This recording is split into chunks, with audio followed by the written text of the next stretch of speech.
You know what your problem is, Caleb? You're comfortable being small. You've always been comfortable being small. I outgrew you 2 years ago, and I just didn't have the nerve to say it. Those were the words my wife said to me. Not during a fight. Not when she was drunk or hurt or reaching for something sharp to wound me within the heat of a moment.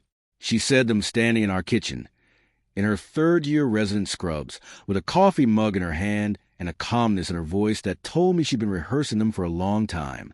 Like she'd finally decided I deserved the real version of what she'd been thinking. My name is Caleb Warren. I'm 34 years old. I run the overnight shift at a distribution warehouse in College Park, Georgia. I have thick hands and a bad knee from a loading dock accident 3 years ago, and I have never once in my life thought myself as small. But I'll tell you what I did think, standing in that kitchen while my wife looked at me like I was a problem she'd already solved. I thought about the $4,200 I put on a personal line of credit 8 months earlier to cover the gap in her second-year tuition when her financial aid came back short. I thought about the lunch I'd packed that morning, the same lunch I'd been packing for over a year, a sandwich, an apple, a water bottle. Because somewhere around month 3 of her medical school, I'd started trimming everything that didn't have her name on it. I thought about the overtime shifts, the 4 a.m. alarms. The January night, I drove her to her clinical rotation in a sleet storm because her car wouldn't start, and I'd been awake for 19 hours, and I sang along to the radio to stay alert, and she fell asleep in the passenger seat. And I remember thinking, watching her sleep, that this was exactly what love was supposed to look like. Unglamorous, faithful, worth it. I didn't say any of that to her. I stood there and I let her words settle over me the way cold water settles, slow and total. And I nodded once and I said, "Okay, Danielle." She blinked. She wanted a reaction. She wanted to fight back so she could fight harder, so she could build enough heat in the room to justify what I didn't yet know she'd already done. But I didn't give her that. I picked up my keys and I went to work, and I drove the whole 40-minute commute without the radio on. Just the sound of the highway underneath me, and something in my chest that I didn't have a name for yet. I didn't know it then, but I was already in the workshop. Please, before I continue, kindly like, share, and subscribe for more interesting stories. Found me 3 weeks after that kitchen moment. Sitting in my truck in the driveway at 2 a.m., her phone had buzzed off the nightstand. I picked it up half asleep. The preview was already there, bright against the dark. 3 words and an address. I didn't need to open the thread. I already understood everything. I set the phone back exactly where it had fallen. I lay back down beside her. I stared at the ceiling for 4 hours while she slept, and I made a decision so cold and so precisely constructed that I barely recognized a man making it. I was done grieving. I was done before I even started. I didn't confront her. I watched. I counted. I listened to phone calls she thought I couldn't hear through the bathroom door. What I learned was this. It had been going on for 14 months. 14 months. The loan I'd taken out for her tuition gap was 13 months old.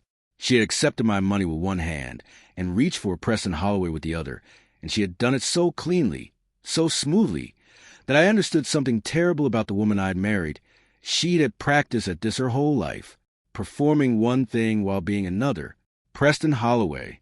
I'd met him twice, once at a neighborhood function, once at a hospital fundraiser Danielle dragged me to. He had the handshake of a man who'd never been told no by anything that mattered. Old money comfort. The kind of confidence that isn't earned, just inherited alongside the property portfolio. What struck me both times wasn't him. It was his daughter, Savannah, 23, standing slightly behind him at every moment, smiling at the right times, disappearing when he needed space. The second time I saw her, she was alone by the drink table and entirely different, laughing loudly at something on her phone, shoulders loose, unbothered. Then Preston appeared, and she reassembled herself in under 2 seconds. I filed that away without knowing why. I started asking quiet questions. A program coordinator I'd done warehouse work for.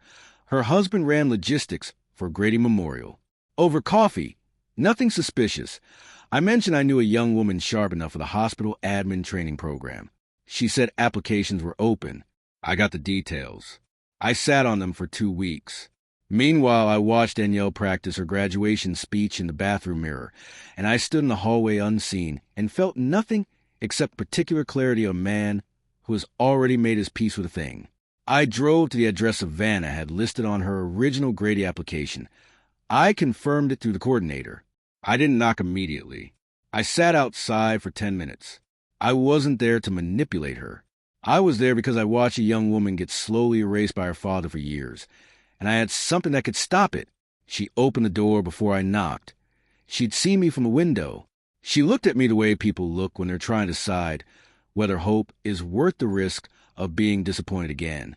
I handed her a folder, program details, a contact name, a letter of support already drafted. I said, "Your father won't know until it's done." She didn't cry. She just nodded slowly, like something she'd been holding finally had somewhere to go. It took 11 days. My contact pushed her file through. Savannah called me from a parking lot, voice tight, saying she'd been accepted. I told her congratulations and meant it completely. Then I helped her find an apartment 2 miles from Preston's house. We moved her on a Tuesday morning. For boxes, a lamp, a plant she kept alive for 3 years despite Preston's housekeeper nearly throwing out twice. In the elevator of her new building, she exhaled, this long, slow release, and pressed her back against the wall and closed her eyes. I didn't say anything. Some moments don't need words. They just need a witness. Reston found out within a week. He called Danielle first. I know because I heard her in the kitchen, voice low and tight, saying, "I don't know what Caleb was thinking." She hadn't even asked me yet. She was already managing Preston's anger before she'd looked me in the eye. That told me everything about the order of her loyalties. When she did confront me, I was calm.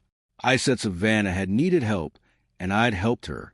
Danielle stared at me like she was seeing something in my face she hadn't noticed before and wasn't sure she liked. Good. She should have been looking harder 3 years ago. My mother, Ruthie, called me the Sunday before graduation. She didn't ask about Danielle. She asked about me. The real question, the one underneath everything. "You still in the workshop, baby?" That was her language for what I did when I went quiet and precise. I told her yes. She was quiet a moment, then said, "Make sure you know what you're building in there." I thought about that for days. What was I building? Not destruction, not spectacle.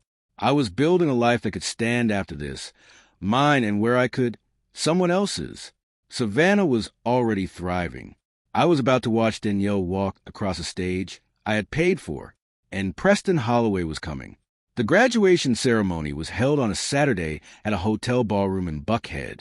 I booked the venue deposit 8 months ago. I coordinated the family dinner after. I'd ironed my suit the night before while Danielle slept, and I'd stood at the ironing board in the quiet and felt the full weight of everything. Not anger, not grief, just the enormous tiredness of a man who gave everything and received performance in return. I arrived early. I found my seat, and 20 minutes before the ceremony started, I saw Preston Holloway walk into the side entrance, and I felt my chest lock and then unlock slowly and completely like a door opening. He spotted me near the reception table during the post-ceremony gathering. He came across the room fast, jaw already set, the specific body language of a man who's been storing something for weeks and has finally found a room to release it. He wanted a scene. He needed one. He needed me to be small in front of everyone the way Danielle had told me I was comfortable being small. He stopped 2 feet from me. He opened his mouth, and before he could arrange his first word, I picked up a glass of sparkling water from the table beside me, looked him directly in his eyes, and said, quietly, the way you say something you've been saving for exactly the right moment, "Savannah started her first week at Grady on Monday. You should see her. She's so amazing." The color left his face in stages. His jaw locked, his hands curled at his sides. People nearby had already turned slightly, drawn by his aggressive approach, and now they watched him standing there shaking with rage he could not explain, while confessing that he'd spent years caging his own daughter. He said nothing. There was nothing to say. Danielle, across the room in her graduation gown, saw his face and then looked at mine, and in that moment I think she finally understood who she had actually been married to. I set my glass down. I straightened my jacket. I had one more thing left to do. I walked to my mother, Ruthie, who was standing by the door with her purse already in hand, like she'd known exactly how long this would take. "Ready?" she said. "Ready," I said, and we walked out together into the evening, and I never looked back.